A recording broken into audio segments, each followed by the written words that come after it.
యెషయా గ్రంథం 9వ అధ్యాయము మొదటి 2 వచనాలు చదవండి.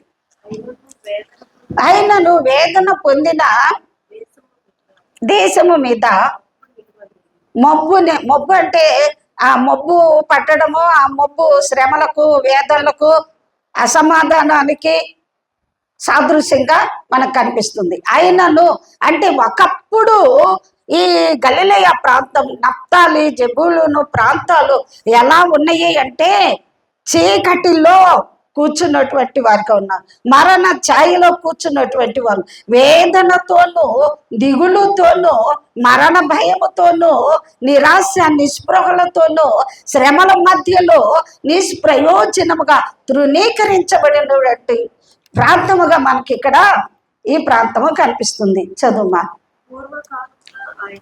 పూర్వకాలమున ఆయన జెబూలూను దేశమును, నప్తాలి దేశమును పూర్వకాలము అవమానపరిచాడంట. అంత్యకాలమున ఆయన సముద్ర ప్రాంతమును, ఏ సముద్ర ప్రాంతం అంటే గలిలయ సముద్ర ప్రాంతమును, యోర్దాను అద్దరిని, అన్యజనుల గలిలయ ప్రదేశమును మహిమగల దానిగా చేయుచున్నాడు. ఎలా చేస్తాడంట? మహిమ కలిగిన దానిగా చేస్తాడు.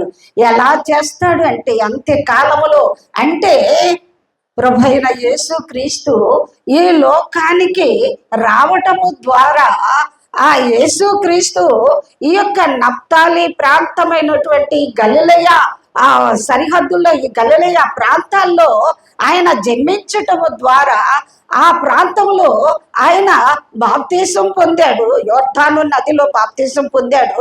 ఆ ప్రాంతం అంతా కూడా, ఆ ప్రదేశాలన్నీ తిరిగి యేసు ప్రభు ఏం చేశారు? సువార్తను ప్రకటిస్తూ వచ్చారు. కనుక అక్కడ ఏం జరిగింది? మహిమగల ప్రాంతముగా, అంటే ఒకప్పుడు ఈ గలిలయ ప్రాంతము నిష్ప్రయోజనమైనదిగా చేశాడట. కానీ ఇప్పుడు ప్రభు అయిన యేసుక్రీస్తు ఆ ప్రాంతంలో జన్మించుట ద్వారా, ఆ ప్రాంతములోనికి ప్రభు రావటం ద్వారా ఆ ప్రాంతము మహిమగలదిగా మార్చబడింది, ఆశీర్వదించబడినదిగా మార్చబడింది. ఒకప్పుడు వేదన నొందినటువంటి ప్రదేశముగా ఉంది. ఒకప్పుడు ఇది చీకటితో నింపబడినటువంటి ప్రాంతముగా ఉంది. ఒకప్పుడు ఇది మరణ ఛాయలో కూర్చున్నటువంటి ప్రదేశముగా ఉంది. ఒకప్పుడు ఇది నిష్ప్రయోజనమైనదిగా, తృణీకరించబడినదిగా, ఎన్నిక లేని ప్రాంతముగా ఈ ప్రాంతం పిలువబడుతూ వచ్చింది. కానీ ప్రభు అయిన యేసుక్రీస్తు ఆ ప్రాంతంలో జన్మించడం ద్వారా, అక్కడ సువార్త ప్రకటించడం ద్వారా అనేకమైనటువంటి ఆ స్వస్థతలు, అనేకమైన అద్భుత కార్యాలు ఆ ప్రాంతంలో జరిగించడం ద్వారా ఆ ప్రాంతం ఏమైపోయింది? గొప్ప మహిమ కలిగినదిగా, ఆశీర్వదించబడినటువంటి ప్రాంతముగా మనము యోహాను జన్మించినప్పుడు జకరియా కూడా ప్రవశిస్తూ ఉంటాడు. ఓ శిశువా, మొదటి అధ్యాయము 79వ వచనములో ఉంటది. చూడు చివరి మాట ఎలా ఉందంట? ఈ ప్రాంతం, ఈ ప్రజలు ఎలా ఉన్నారంట? చీకటిలోనూ మరణ ఛాయలోనూ కూర్చున్న వారికి వెలిగించుటకై ఆ మహావాత్సల్యం బట్టి, అంటే దేవుని యొక్క మహా కనికరము, వాత్సల్యమును బట్టి పైనుంచి ఆయన మనకు ఏమి ఇచ్చాడంట? అరుణోదయ దర్శనమును అనుగ్రహించి ఉన్నాడంట. దేవునికి స్తోత్రం, హల్లెలూయా.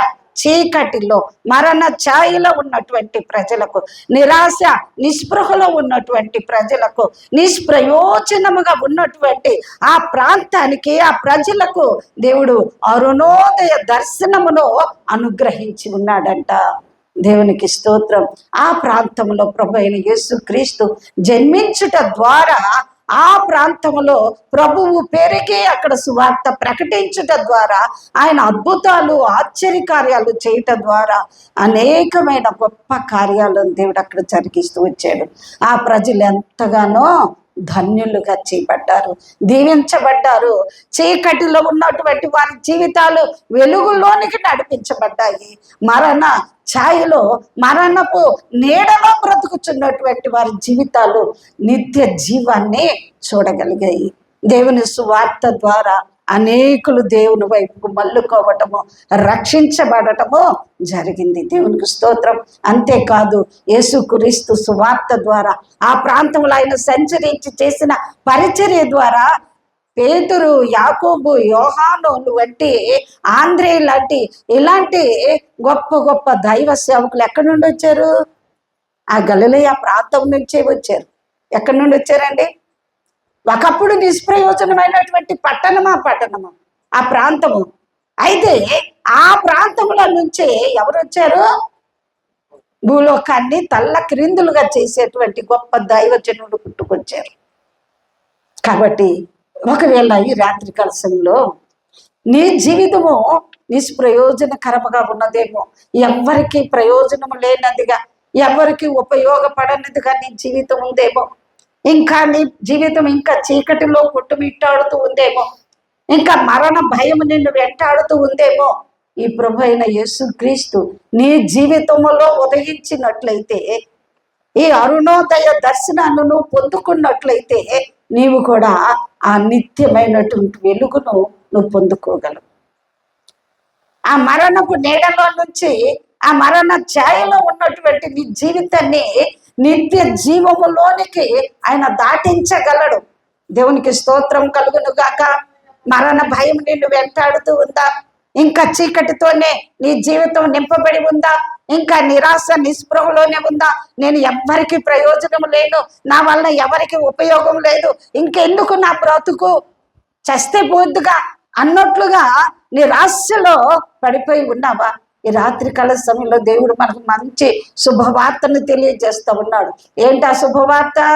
యేసయ్య ఆ గలిలయ ప్రాంతాన్ని, ఆ నప్తాలి, జెబూలూను ప్రాంతాలను దేవుడు ఏం చేశాడు? మహిమగల ప్రదేశముగా చేసినట్లుగా, ఆ ప్రాంతాలలో దేవుడు గొప్ప వెలుగును నింపినట్లుగా, ఆ ప్రాంత ప్రజలకు గొప్ప జీవాన్ని దేవుడు అనుగ్రహించినట్లుగా, వారిని అనేకులకు ఆశీర్వాదకరంగా విద్య లేని పామరులైనటువంటి ఆ పేతురు, యాకోబు, యోహానుల జీవితాన్ని అనేకులకు నిత్య జీవార్థమైనటువంటి సువార్తను అందించి నిత్య జీవార్థమైన ఫలాలు ఫలించేటువంటి వారిగా దేవుడు వారిని వాడుకున్నాడు. ఆ విధంగా మన జీవితాలను కూడా దేవునికి సమర్పించుకున్నట్లయితే, ఈ రాత్రి కాలం దేవుణ్ణి మన జీవితంలోకి ఆహ్వానించుకున్నట్లయితే, ఆ ప్రభు మన జీవితంలో ఉన్నట్లయితే, ఆయన ద్వారా మనం నడిపించబడుతున్నట్లయితే ఆశ్చర్యకరమైన చీకటిలో నుండి ఆశ్చర్యకరమైన తన వెలుగులోనికి మనల్ని ఆయన నడిపించగలడు.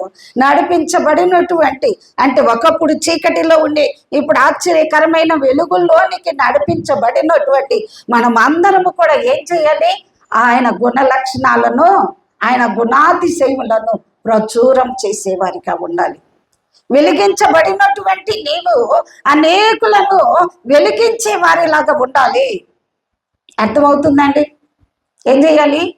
దేవుడు నన్ను వెలిగించాడు కదా, ఇక చాలు అని ఆ వెలిగించబడినటువంటి ఆ వెలుగును, ఆ దీపాన్ని తీసుకెళ్ళి మంచం కింద, కొంచెం క్రింద పెడితే ఏం చేసింది? ఉన్నది కూడా ఆరిపోతుంది. కానీ వెలిగించబడినటువంటి దీపం ఎక్కడ పెడతారు? దీపస్తంభం మీదనే పెడతారు కదా.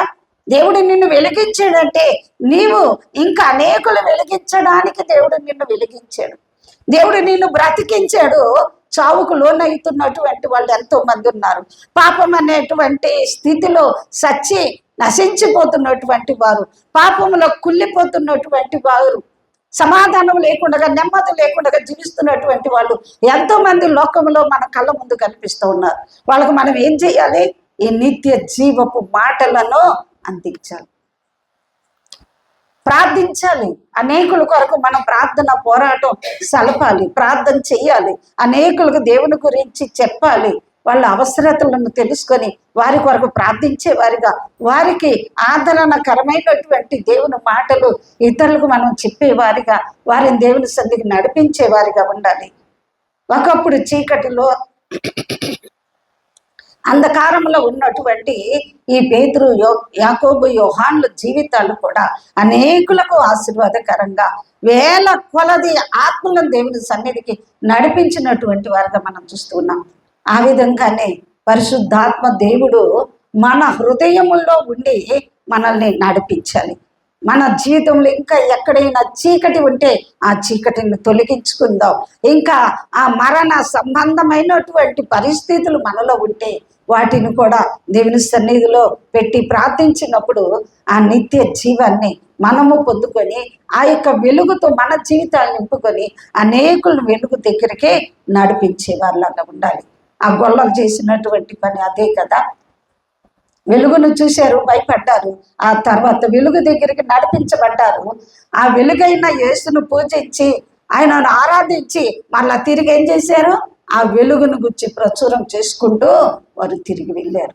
ఆ విధంగానే దేవుని సన్నిధిలో ఆ వెలుగులో మనం నడుచుకుంటూ దేవునికి ఇతరులకు కూడా ప్రయోజనకరమైనటువంటి సాధనాలుగా పాత్రలుగా మనము ఈ లోకంలో మనము జీవించుదాం. నప్తాలి అంటే పోరాడువాడు, పోరాటము. మనము దేని గురించి పోరాడాలి, మన పోరాటం ఎలా ఉండాలి, దేని కొరకు పోరాడాలి అన్నటువంటి విషయాల గురించి మనము చూస్తూ వచ్చాము. యాకోబు పోరాడాడు జ్యేష్ఠత్వం కొరకు, దేవుని యొక్క ఆశీర్వాదం కొరకు.